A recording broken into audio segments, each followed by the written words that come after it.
And now I want to invite Jonathan Perkins to share his insight on K-pop music production. 그래서 김혜주 교수님 좋은 말씀 오늘 감사드리고요. 다음은 조나탄 퍼킨스 교수님 나오셔서 K-pop 프로덕션에 대해서 나누어 주시겠습니다. Jonathan?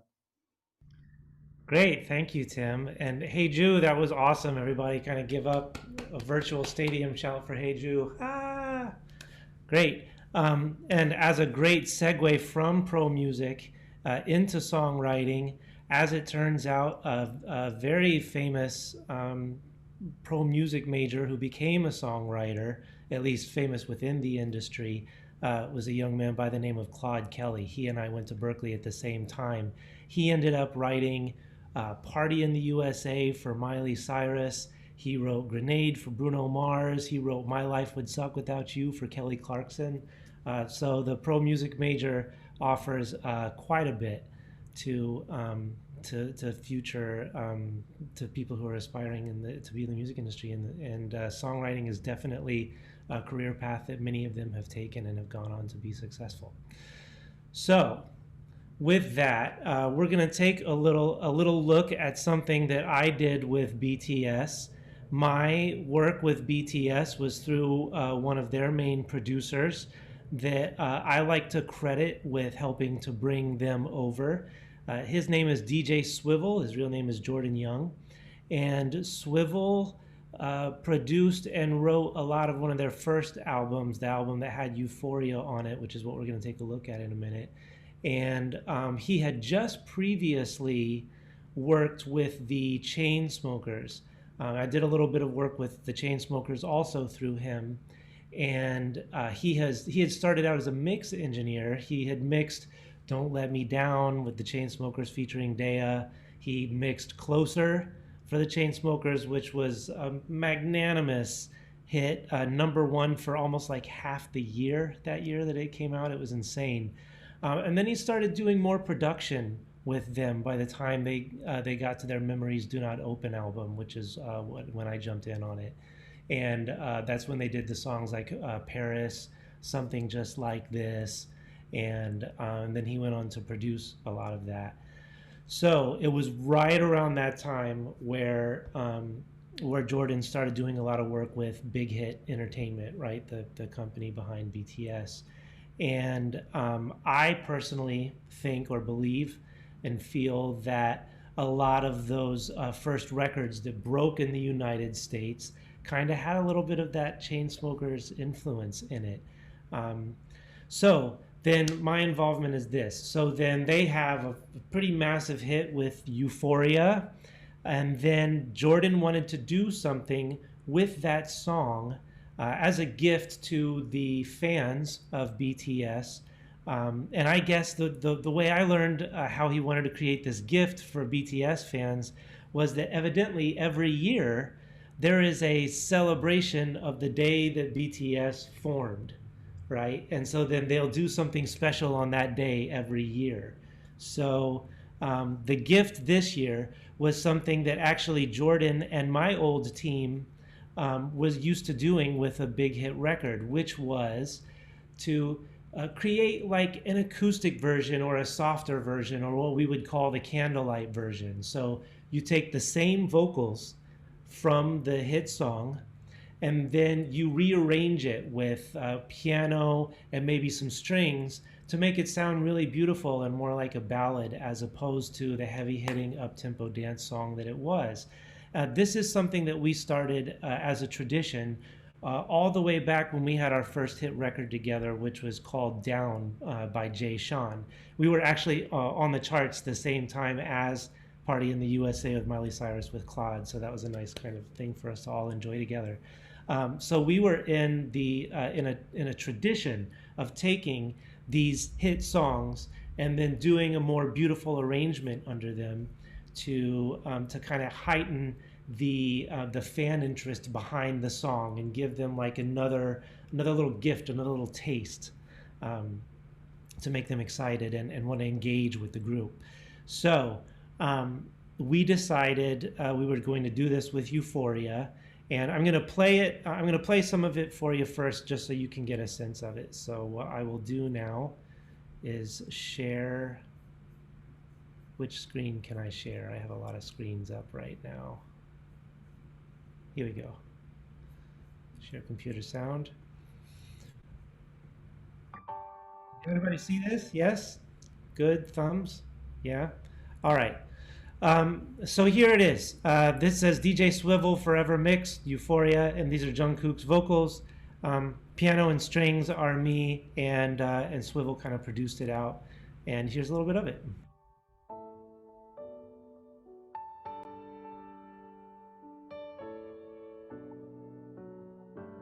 너는 내 삶에 다시 뜬 햇빛 어린 시절 내 꿈들의 재림 모르겠어 이 감정이 뭔지 혹시 여기도 꿈속인 건지 꿈은 사막의 푸른 신기루 난 깊은 곳에 아프리오리 숨이 막힐 듯이 행복해져 주변이 점점 더 투명해져 저기 멀리서 바다가 들려 꿈을 건너서 숲을 너머로 선명해지는 그곳으로 가 Take my hands now You are the cause of my euphoria Yeah, yeah, yeah, yeah, yeah, yeah. Oh, yeah, yeah, yeah, yeah, yeah. Euphoria Yeah, yeah, yeah, yeah, yeah. Close the door now When I'm with you I'm in utopia 모두 나처럼 지워진 꿈을 찾아 Okay, I'll take a pause there. So there's a taste of it, right? And the first step in doing a reproduction of this is they give you the what we call the acapellas, right? Which that's just the vocals all by themselves. So let's go ahead and open up the session. So what you're going to see is the actual session where this stuff was, where everything was put together, right? You're going to see the separate string tracks and the piano track and the separate vocals. So I'll share that with you now.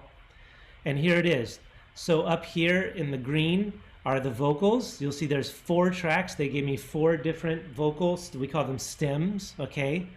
And then all this blue stuff from here and all the way down there is all my different strings that I decided to use for this piece, okay? And then here at the very bottom right there where it says Steinway piano, that's the piano part that we put together. So just for fun, because this is a little gift that a lot of people love to enjoy, let's take a listen to the vocals by themselves. Let's hear what I was given, yeah? And we'll skip ahead here a little bit. 너는 내 삶에 다시 뜬 햇빛 어린 시절 내 꿈들의 재림 Skipping ahead. 투명해져 저기 멀리서 바다가 들려 꿈을 건너서 숲을 너머로 Skipping ahead. Take my hands now You are the cause of my euphoria Yeah, yeah, yeah, yeah, yeah. Oh, yeah, yeah, yeah, yeah, yeah. So you've got your main vocal here singing the chorus, right? Take my hands now You are the cause of my euphoria Yeah, yeah, yeah, yeah, yeah. Then you have what they're calling the Adora BGVs. I'm not sure why they called it this, but that's what they called it, and here it is. Oh, yeah, yeah, yeah, yeah. Oh, that's what it is. Oh, yeah, yeah, yeah, yeah, yeah. Euphoria. Oh, yeah, yeah, yeah, yeah, yeah. So then he actually had his co-writer sing the backgrounds there. That is actually the woman that he wrote this song with. It was Jordan and her, and then they wrote the song together. And then, of course, when it goes over to Big Hit and to the K-pop group, what generally tends to happen is the translator then will translate the lyrics, and the translator then actually gets a piece of the action. They get to say that they took part in writing the song, because essentially they do write the Korean lyrics, because although they try to translate the English lyrics that were written originally, there are some things that just don't translate right, or that wouldn't work well in one language as opposed to the other. So then they have to make some creative decisions, and rightly so then deserve some of what we call the publishing, the writing, because they did have to kind of change things up. So that's a little lesson on how the writing works. But what else are we looking at here? What's this down here called vocal dubbing? What does this mean? Let's see. You are the cause of my euphoria. Oh yeah. So that's what we call doubling, right? In general, when you have a song like this, you will have in the very beginning of the song what we call the solo vocal, or just the one vocal that's being sung. But in general, when we get to the chorus or the bigger part of a song, we like to layer vocals, and it's not just harmonies, right, other parts, but it's actually doubling, maybe tripling, sometimes even quadrupling, 4 times the same vocal, right, to give it more power, to give it more strength. And then lastly, this 4th vocal, it says ad-libs, right? Ad-libs means to improvise, to come up with something off the top of your head. Ad-libs in general get used more frequently close to the end of a song, and if I blow this up, you'll see that they're kind of scant here in the beginning, and then he really goes for it here in the end with a lot of his improvisation on the chorus. So then let's listen to a little bit of that soloed. Just hands now, right? And then, but then down here at the end, he really goes for it. Let's listen to some of that.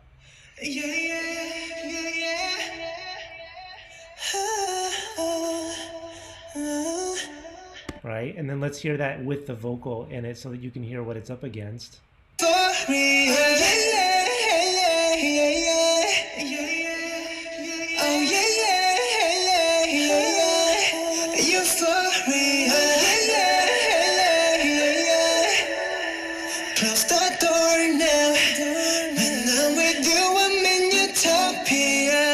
All right, and then everything together there. Cause of my euphoria. Oh yeah. Euphoria. Close the door now. When I'm with you, I'm in utopia. Right, and that's a really cool effect there. They have all those harmonies, all those vocals there at the very end for utopia, and then solo all of a sudden, just one vocal on the of utopia, right? Listen for that really quickly.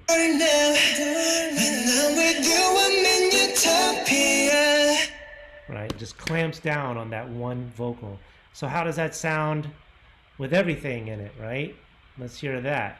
And this is going to sound somewhat unmixed, because since I arrange the strings and the piano, quite often the issue with the arranger is the arranger really likes to hear themselves, right? So I have my strings going crazy, crazy, crazy, and the vocal's probably not quite where it should be, but that's okay because I didn't have to mix the record. These go on to get mixed elsewhere. So all that to say, you're going to hear the strings a little bit loud, so here we go.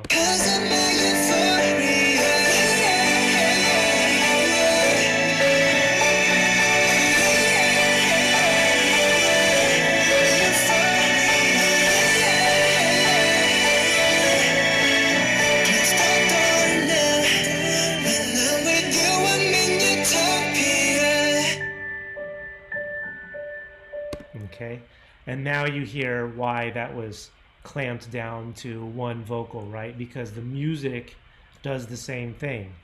So for fun, why don't we see what's happening there too? Let's listen to how everything gets busy, and then that clamp down at the very end where it's very soft and it's just the piano. We'll go like here maybe.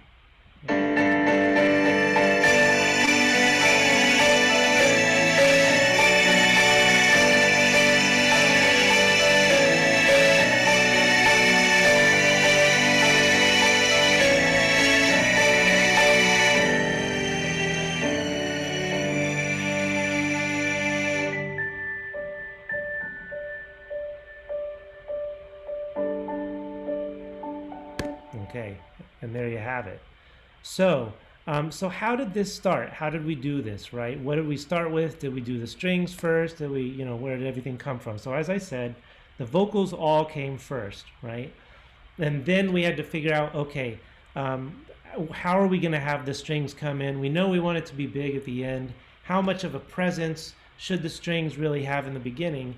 And I think you can see visually the decisions that were made. I personally love cellos. So you see over here it says cellos.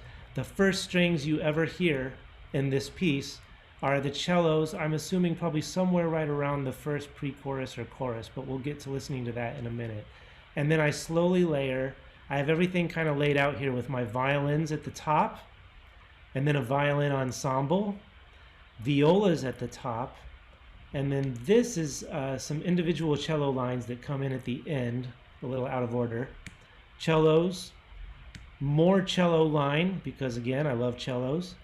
The basses, right, or the bassi that we call them, those are the big double basses, right, that handle our low end. Staccato, right, which is a fast and short hit on the note of the instrument, and that's just deep, deep, deep, deep. And then there's even a harsher staccato called spiccato, where they're really just bang, bang, bang, just really, really eclipsing the note right on the top with a lot of attack. So it's like an even sharper staccato. And then here, tremolo is my favorite thing. I became famous for this with all the records that I ended up doing with Jay Sean and Pitbull and the Chainsmokers. They all loved this string tremolo effect that I would do, where essentially what happens is the string tremolo is when the strings are moving back and forth on the same note. The bow is moving back and forth on the same note, so it's right? And then if you crescendo that, if you bring the volume up, then it sounds like a huge swell of sound. You're going, right? So we're going to listen to that really quick so you can hear what I'm talking about. I showed you this screen really quickly. This is called automation.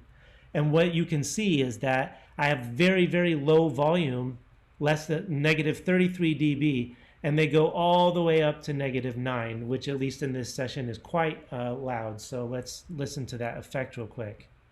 Oh, wait, hold on. Yeah, it went back. That's okay. We'll move it here. Here we go.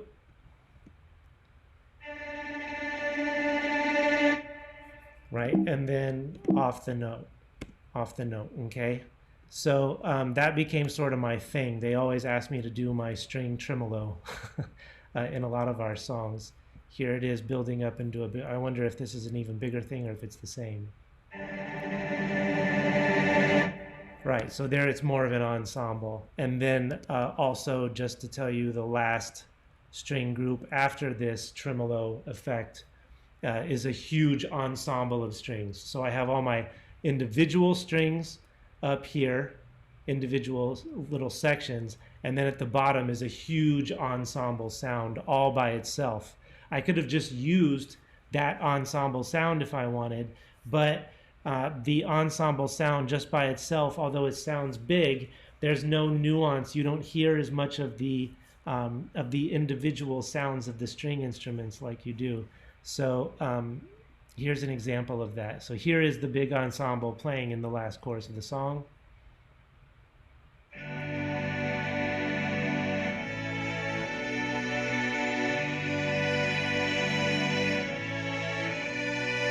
Right, so it sounds fairly good, but if I play this ensemble instead,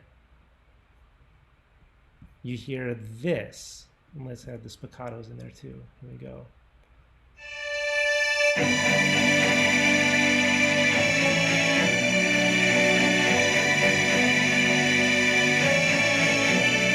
And now that extra ensemble is just going to add what I call body, what we call beef, right? You're not going to hear it as much in your face as you hear these other string instruments, but you're going to feel like something is different, like something is more full. So we're going to go back and forth between playing it and with you hearing it and then with you not hearing it. I'll take it in and out so that you can hear the difference.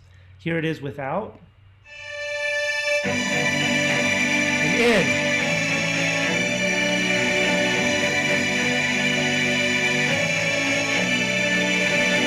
Out. In.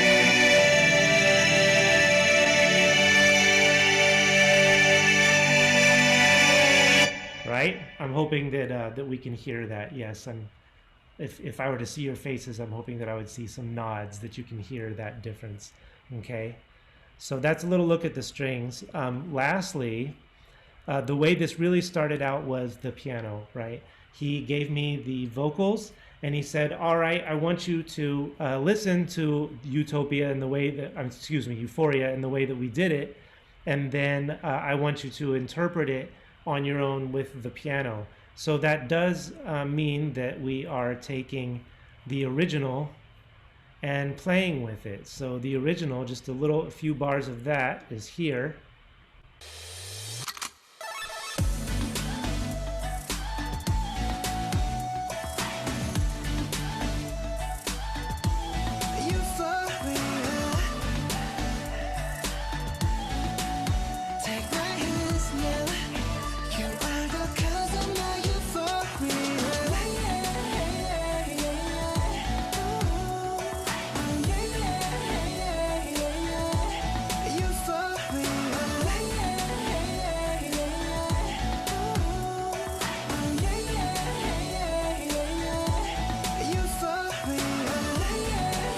Okay, so you get the idea. So it's essentially 3 chords, right?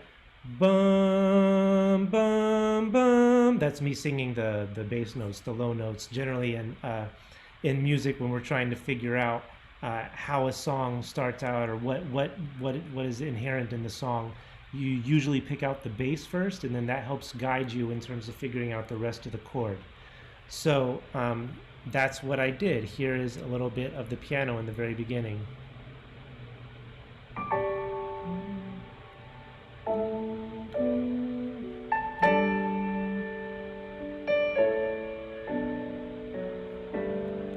So it's those same chords. Bum, bum, bum. It's just I'm not doing a lot of the rhythmic bum, bum, bum, bum. Bum, bum, bum, bum. Right? It's very soft and very easy. I wanted to do that to match Jungkook's vocal. He starts off very kind of soft and almost introspective, I think. So I wanted to create this kind of beautiful texture for him to sing on top of.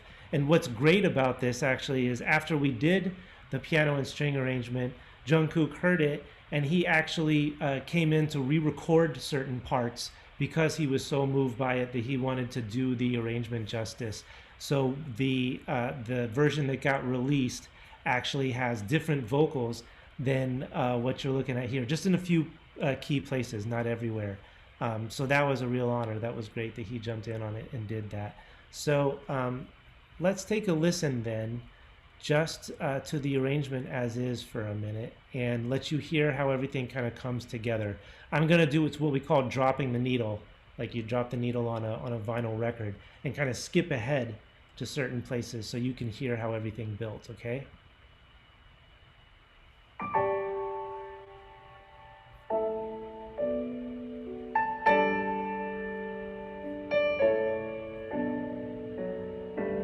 너는 내 삶에 다시 뜬 햇빛 어린 시절 내 꿈들이 재림 모르겠어 이 감정이 뭔지 혹시 여기도 꿈속인 건지 Skipping ahead. 저기 멀리서 꿈을 건너서 숲을 너머로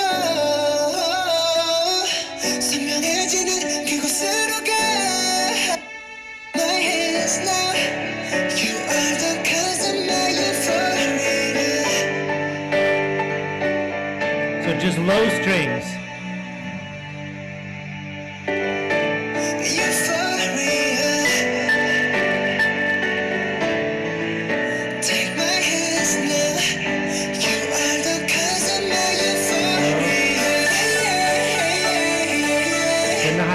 Come in. Just on octaves.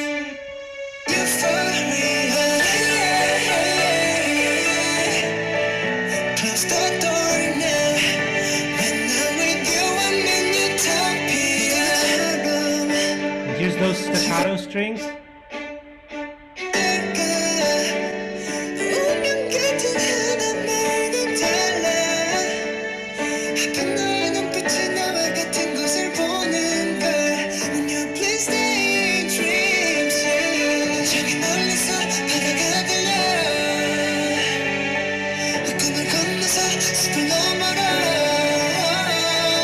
So here I had a line going almost against his vocal, and let's listen to that really quickly because that was something I actually quite enjoyed doing here. So let's just listen to the arrangement right there.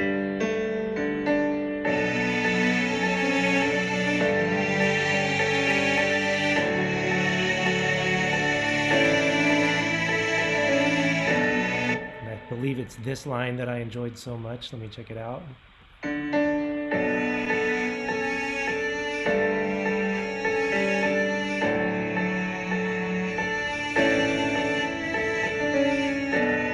And it's very funny. I always find this so interesting when you're doing string arrangements with plugins, with string plugins.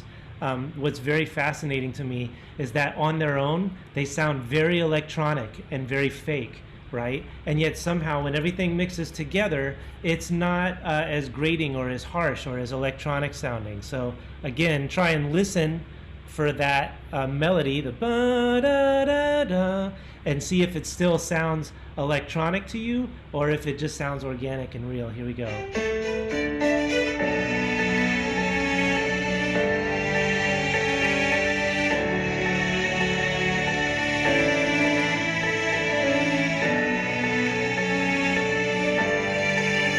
Right?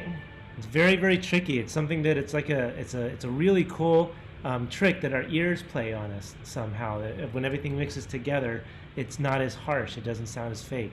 So let's go ahead and just drop the needle a little bit further in the rest of this, and then we're going to call it a day.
That you've already heard. And lastly, I did do an homage to the chun chun chun chun chun chun chun chun in the original production with the spiccato strings. He wanted me to do it as well, which I loved. I kind of snuck it in there. This.